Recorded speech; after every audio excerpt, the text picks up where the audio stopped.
A Glasgow charity which offers childcare across the city is not operating to its full capacity according to a fresh report. Jobs and Business Glasgow, JBG, which is partly funded by Glasgow City Council and is one of the largest childcare service providers in the city, has only filled 70% of its spaces despite a childcare shortage. There are just 309 places out of 467 places occupied in the service, which operates 9 childcare facilities in the south and east of the city.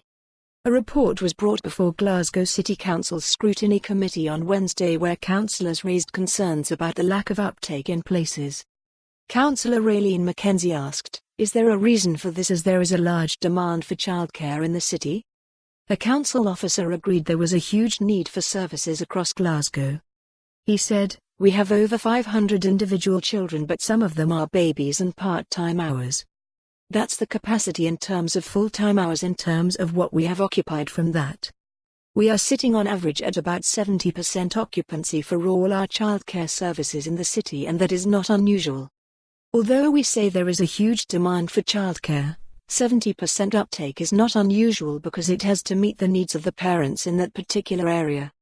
JBG is primarily based in the south and east of the city. We are competing with other childcare providers out there and we can't subsidize that. In terms of the capacity, it could always be better.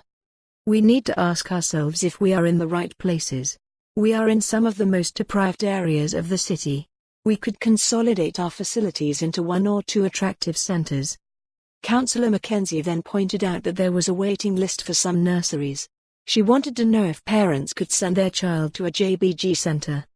The officer said they could look into what steps could be taken to support childcare providers across the city. A report will be brought before a future committee. For more on this story, visit the news article link.